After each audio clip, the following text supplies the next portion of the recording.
आज की इस वीडियो का टॉपिक है घुटनों में ग्रिस बढ़ाने का तरीका। अगर आपकी घुटनों के अंदर जॉइंट फ्लूइड की कमी होने लग जाती है, जिसको मेडिकल भाषा में साइनोवियल फ्लूइड बोलते हैं, अगर साइनोवियल फ्लूइड आपका कम होगा या घुटनों में गैप कम होने लग जाता है तो आपको अलग अलग तरीके के लक्षण या सिम्टम्स महसूस होते हैं और आप ट्राई करते हैं कि इस साइनोवियल फ्लूइड को या जॉइंट फ्लूइड को हम कैसे बढ़ा सकते हैं बिना किसी दवा के, यानी नेचुरल तरीकों के अंदर आते हैं, खान पान के अंदर बदलाव करके या कुछ ऐसी एक्सरसाइज जिसके माध्यम से आप इस चीज़ को मेंटेन कर सकते हैं या कुछ मात्रा में बढ़ाया जा सकता है। तो चलिए बिना देरी के इस वीडियो को स्टार्ट करते हैं। मैं हूं डॉक्टर रामदेव लमोरिया, एक होम्योपैथी कंसल्टेंट, और आपका बहुत बहुत स्वागत करता हूं आपके अपने चैनल पारस होम्योपैथी में।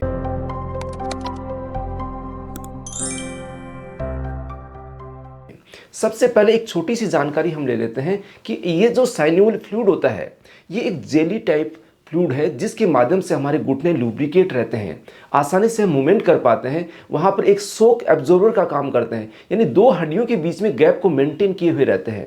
ये किसी भी कारणवश कम होने लग जाता है तो आपका घुटनों का गैप धीरे धीरे कम होने के बाद आपको दिक्कतें होने लग जाती है। तो इसके मेन जो कारण होते हैं क्या हो सकते हैं? सबसे पहला मोटा कारण है अगर आपका वेट बढ़ने लग जाता है। वेट की वजह से पूरा वेट बियरिंग जो जॉइंट्स होते हैं घुटने, उसमें आपके धीरे धीरे कमी आने के कारण वो एक दूसरे से हड्डियां टकराने लग जाती है। टकराने के रिजल्ट स्वरूप क्या होता है? आपको दर्द होता है, जलन होती है, स्वेलिंग आने लग जाती है, मूवमेंट में आपको तकलीफ होती है। ये इसके प्राइमरी सिम्टम्स होते हैं। अब सेकंड जो चीज़ें होती है इनके कारणों के अंदर आता है कि अगर आपको घुटनों में कोई चोट लग गई, घुटनों के बल आप गिर गए या कोई एक्सीडेंट हो गया, किसी भी कारण इंजरी की वजह से भी आपका जो ग्रीस होता है या जो साइनोवियल फ्लूइड होता है उसमें कमी आ जाती है या उसके अंदर चेंजेस होने के कारण आपको घुटनों में तकलीफ होने लग जाती है। इसके अलावा आप खान पान में कुछ ऐसी चीज़ें करते हैं, आप गलत उठने बैठने का तरीका अपनाते हैं, जैसे आप लंबे समय तक एक ही गलत कंडीशन में बैठते हैं या कुछ ऐसी एक्सरसाइज जो आपको जानकारी नहीं होती लेकिन गलत तरीके से करते हैं, तो भी आपके घुटनों के अंदर ये ग्रिस के अंदर कमी आने देखने को मिलती है। अब इसका मेन कारण कुछ बीमारियां भी होती है, जैसे कुछ बीमारियों के अंदर आता है डायबिटीज़। डायबिटीज़ एक कॉमन है, हाइपरटेंशन एक कॉमन है। तो इनकी वजह से आपके साइनोवियल फ्लूइड के अंदर कुछ चेंजेस आके आपके घुटनों के गैप के अंदर कमी आने लग जाती है। या कुछ ऐसी बीमारियां भी होती है जो आपके जैसे आर्थराइटिस है, रूमेटॉइड आर्थराइटिस है, या ऐसी जो दिक्कतें होती हैं वो आपके जॉइंट को फिट करती हैं। जैसे गाउट है, गाउट के अंदर यूरिक एसिड के क्रिस्टल जमा होने लग जाते हैं, जिसकी वजह से जो आपकी फ्लेक्सिबिलिटी जॉइंट की रहती है घुटनों की, वो धीरे धीरे कम होने लग जाती है। अब आप कहेंगे ये जॉइंट का फ्लूइड थोड़ा सा होता है तो क्यों ना हम उसको ऊपर से डाल दें। देखिए अभी तक बहुत सारी कोशिश कर रहे हैं, ऑर्थोपेडिक सर्जन कर रहे हैं, डॉक्टर्स कर रहे हैं, कुछ फ्लूइड अंदर डालने की कोशिश भी की जाती है, लेकिन ऊपर वाले ने जो फ्लूइड बनाया है, मात्रा कितनी होती है? केवल 2 ml मात्रा अप्रोक्सीमेटली होती है हमारे घुटनों के अंदर। अब इस 2 ml को मेंटेन करना, उसको बनाए रखना या उसकी मात्रा को कैसे बढ़ा सकते हैं, ये एक आसान तरीका तो नहीं है।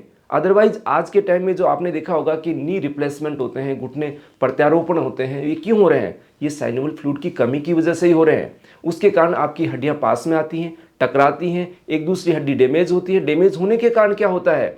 आपकी हड्डियां डैमेज प्रोसेस के तहत वहाँ रिपेयरिंग चलती है, बॉडी अपने आप रिपेयर करती है, उसके फलस्वरूप बोन स्पर्स बनते हैं जिनको ओस्टियोफाइट्स भी बोलते हैं।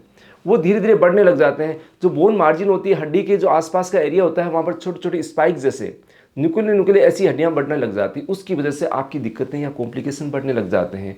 आपके घुटने के अंदर हर समय सूजन, दर्द और जलन की समस्या बनी रहती है, और एक कंडीशन ये आती है कि आपको ओस्टियोआर्थराइटिस जैसी बीमारी डेवलप हो जाती है। और उसका फलस्वरूप क्या होता है? आपका रिजल्ट क्या होता है? आपको लास्ट के अंदर आपके घुटने चेंज करवाने पड़ते हैं। ये देखिए एक एज प्रोसीजर है। एज के अनुसार धीरे धीरे घुटने कमज़ोर होते हैं, साइनोवियल फ्लूइड के अंदर चेंजेस आते हैं, उसकी वजह से घुटनों में दिक्कत आती है। लेकिन आज के समय में 30 एज क्रॉस करते हुए घुटनों के अंदर समस्या देखी जा रही है। महिलाएं हैं या पुरुष हो, वही कहते हैं कि मेरा घुटना तो घिस गया है, मेरे घुटने में गैप कम हो गया है। या सबसे बड़ा सिम्टम इसका क्या है? जब मरीज आता है तो उसकी मूवमेंट चेंज हो जाती है। गैप कम होने के कारण क्या होता है? ओस्टियोआर्थराइटिस डेवलप होता है। उसके कारण पेशेंट क्या लहरा के चलता है, इधर साइड मूवमेंट करते हुए चलता है। ऐसे सीधी जो मूवमेंट होनी चाहिए वो साइड मूवमेंट में कन्वर्ट हो जाती है। इसका मतलब कहीं ना कहीं उसके घुटनों में गैप हो गया है, और वो दर्द या उससे स्वेलिंग से बचने के लिए वो मूवमेंट को अपने आप धीरे धीरे चेंज करते रहते हैं। तो ये चीज़ होगी। आपको इसके क्या क्या कॉम्प्लिकेशंस हो सकते हैं आपकी फ्लूइड में कमी आने की वजह से। लेकिन अब बात करते हैं कि इस फ्लूइड को हम कैसे बढ़ा सकते हैं।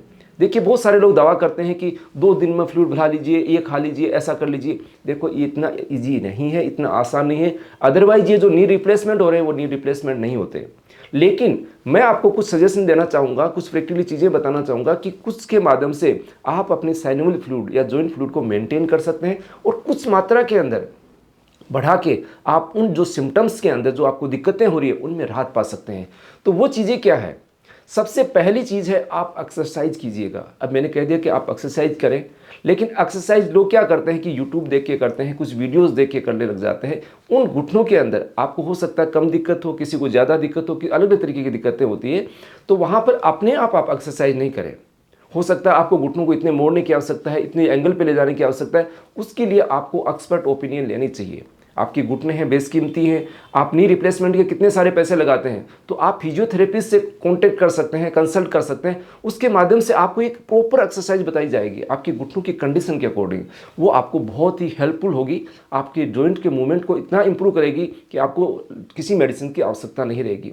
अब सेकंड मैं आपको एक खास तरीका बता रहा हूँ जो मैं मेरे पेशेंट्स को भी अप्लाई करता हूँ, बताता हूँ। उनमें सबसे बड़ी चीज़ है कि जहाँ आप अपनी डाइट है, डाइट के अंदर कुछ ऐसे चेंजेस 2 से 3 महीने करके देखेंगे, आपको चमत्कारिक रिजल्ट मिलेंगे। वो चेंजेस क्या है? सबसे खास चीज़ है, आप जो लीफी वेजिटेबल्स होती हैं, यानी पत्तेदार सब्जियां, गहरे पत्ते वाली सब्जियां, हल्के पत्ते की कलर की नहीं, गहरे कलर की जो सब्जियां होती है, उनको आप देसी गाय के घी के अंदर फ्राई करके अगर यूज करते हैं, इसको लगातार 2 से 3 महीने यूज करेंगे तो बहुत अच्छे रिजल्ट आपको मिलेंगे। अगर आपको गाय का घी अवेलेबल नहीं होता, शुद्ध घी, शुद्ध की बात इसलिए कर रहा हूं कि जो कंटेंट शुद्ध घी के अंदर होते हैं वो दूसरे घी में नहीं हो पाते हैं, तो उससे आपको रिजल्ट नहीं मिलते हैं। दूसरी चीज़, जो आप वेजिटेबल्स यूज कर रहे हैं वो अगर ऑर्गेनिक करेंगे तो उसके पूरे कंटेंट आपकी बॉडी को मिलेंगे। और ये जो साइनोवियल फ्लूइड बनता है, कैसे बनता है? इसका कोई फिल्टर नहीं लगा हुआ। इसके चारों तरफ हमारे जॉइंट के आसपास साइनोवियल मेम्ब्रेन होती है। तो एक सिलेक्टिव मेम्ब्रेन होती है, वो हमारे ब्लड की प्लाज्मा के माध्यम से एक अल्ट्रा फिल्ट्रेट प्रोसीजर के माध्यम से इसको मेंटेन करती है। तो इसका एक बहुत ही अल्ट्रा फिल्ट्रेट प्रोसेस, उसका चेंज होने का कारण क्या है? हमारी बॉडी में काफ़ी सारी बीमारियां डेवलप हो जाती है, हमारे खान पान में काफ़ी अडल्ट्रेशन हो जाते हैं। जैसे मैंने कहा ना आपको कि ये जो अगर लीफी वेजिटेबल्स अगर आप ग्रीन अगर ऑर्गेनिक मिलती हैं और शुद्ध देसी गाय के घी में अगर यूज़ करेंगे, बहुत अच्छे रिजल्ट मिलेंगे। इसके साथ में एक तरीका और अपना सकते हैं। आपने सुना होगा कि लोग हल्दी का इस्तेमाल करते हैं। तो हल्दी का जो मेन काम है, आपके जॉइंट के अंदर जो स्वेलिंग आती है, एंटी इन्फ्लामेटरी का वर्क करता है। एक तरह से आपकी जॉइंट को लुब्रिकेशन के अंदर आपकी हेल्प करता है। अब ऐसा नहीं है कि हल्दी खाते ही आपके जॉइंट का गैप बढ़ जाए अगर आपको दिक्कत, ऐसा नहीं है। ये काफ़ी अच्छी हेल्प करेगा, आपके जॉइंट के सूजन को कम करेगा। तो जो आप चीज़ यूज़ कर रहे हैं तो उसके अंदर उसके रिजल्ट्स भी आपको अच्छे मिलेंगे। तीसरी खास चीज़ है जिसका आप इसके साथ ही इस्तेमाल कर सकते हैं, वो है चिया सीड्स। चिया सीड्स के रिजल्ट आप चाहते हैं कि 10 या 15 दिन में मिले, पॉसिबल नहीं है। इसको आप 2 से ढाई महीने या 3 महीने अगर कंटिन्यू यूज़ करेंगे तो आपको वास्तव में अच्छे रिजल्ट्स देखने को मिलेंगे। अब अच्छे रिजल्ट्स का क्या कंपैरिजन है? आप अपना वर्क सही तरीके से नहीं कर पा रहे हैं, उसमें आपको बदलाव आएंगे कि आप अपना वर्क अच्छी तरीके से करने लग जाएंगे। जो मूवमेंट्स आप करते थे उस मूवमेंट में आपकी वृद्धि होने लग जाएगी। तो इस तरीके से आपके घुटनों में चेंज आएगा। अब ऐसा नहीं है कि गैप बढ़ के इतना एमएम हो गया, इतना हो गया, ऐसा नहीं होता है। तो आप उस चीज़ को मेंटेन करके आप अपनी जो जॉइंट्स की जो मोबिलिटी है उसको बढ़ा सकते हैं और साइनोवियल फ्लूइड के अंदर काफ़ी अच्छा जो चेंजेस है वो आप महसूस कर सकते हैं। तो दोस्तों, ये जानकारी कैसे लगी? अगर अच्छी लगी तो लाइक कीजिए, शेयर कीजिए। चैनल को सब्सक्राइब नहीं किया, सब्सक्राइब जरूर करें। ऐसी नई नई जानकारियों के साथ आपके साथ हाजिर होते रहेंगे। धन्यवाद।